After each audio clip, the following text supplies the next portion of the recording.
flesh and I am bone. Rise up, ting ting, like glitter and gold. I got fire in my soul. Rise up, ting ting, like glitter.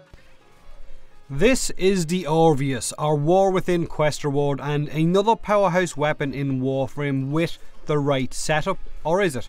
A weapon that can bring down really high level enemies in a few seconds, but only with its channeling attack, and only on enemies suffering from an unalerted state by being blinded, asleep and so on. You guys know how this works by now. The stealth multiplier makes certain weapons excel in Warframe, but without that stealth multiplier those weapons are a little bit mediocre, and that's the Orvius in a nutshell.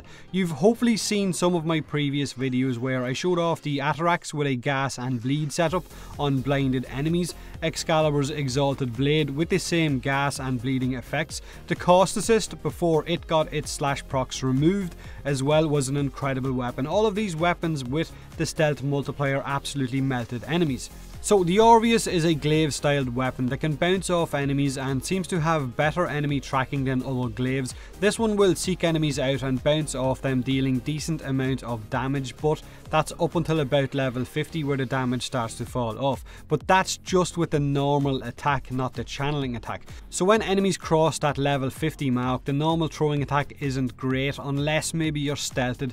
It's not going to make you put down your favourite melee weapon anytime soon. It's not bad, but it's not great either. However, the weapon has an alternative throwing mode and it is incredible. When you channel and throw the Orvius at an enemy, it will hover above that target's head and capture them, suspend them in the air for about 5 seconds before exploding at the end and dealing AoE damage to anything close enough, including your Warframe, so you have to be careful.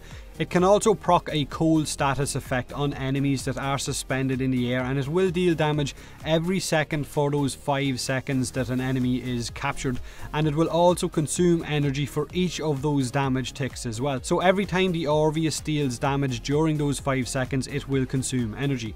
But it's when you mod the Orvius for channeling damage and gas and combine that with the stealth mechanics in Warframe of a Sleep Ivara, a Blind Excalibur or a Rest and Rage Equinox and so on, that the Orvius totally begins to shine.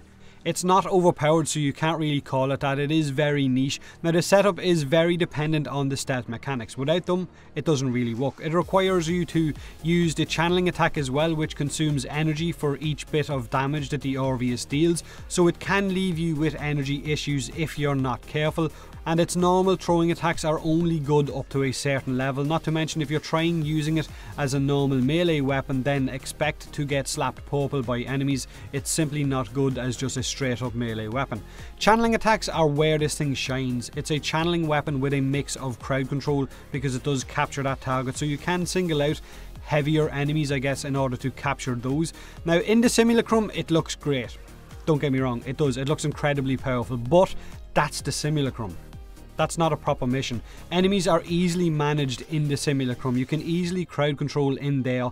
It's not a real mission, and in a high level mission there are a lot more factors to take into account, like multiple enemy types, nullifiers, bombard rockets, napalms, grenade ballistas shooting you from across the map, corpus tech guys, and of course those corpus weirdos on the rollerblades. So as good as certain weapons look in videos only showing simulacrum testing, chances are in a room full of high level enemies all of different types and in a real mission the weapon won't be anywhere near as effective as it looks in a simulacrum. Because you'll be getting shot from all angles, you'll be getting shot from across the room, enemies will also be spread out or behind cover, so line of sight might not allow you to blind those enemies, which means they will be free to shoot at you, but you guys know all of this anyway, so I don't know why I'm explaining it. Now the Orvius has a 10% crit chance, a 10% status chance, although I think its channeling attack might be somewhat closer to the 100% status chance because it always seems to proc something when you capture a target. It's a slash based mastery rank 5 weapon, and its parts drop off the Kuva Guardians on those Kuva Siphon missions. Now you get its blueprints at the end of the War Within quest as a reward. so you can't really build a second version of this weapon. It's the only one you will have. So this is my build for my Orvius right now. It is a 2-former build and it's pretty straightforward. It's basically channeling damage and gas damage mixed in with, I guess, pure raw damage. Now I managed to make about 4,000 ducats off all of the Orvius parts that dropped off those guardians before they fixed that little issue that allowed you to trade them in for ducats. So that was great. I'm sure you guys made a pretty nice amount of ducats as well. Let me know what you guys think of the Orvius, if you built it or if you can't wait to get your hands on the parts and actually build it.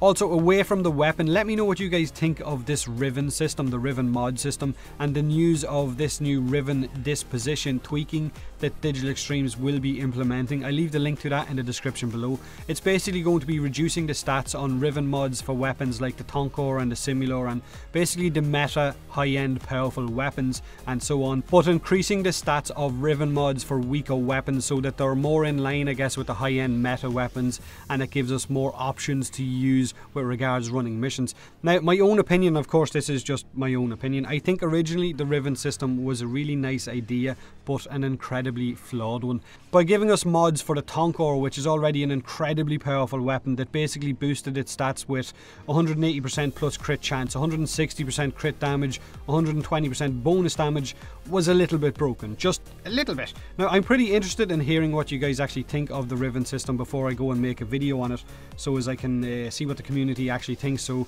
let me know about that in the comment section. Don't forget to leave a like if you enjoyed the video, or don't if you didn't. Subscribe for more Warframe, and as always, thanks very much for watching.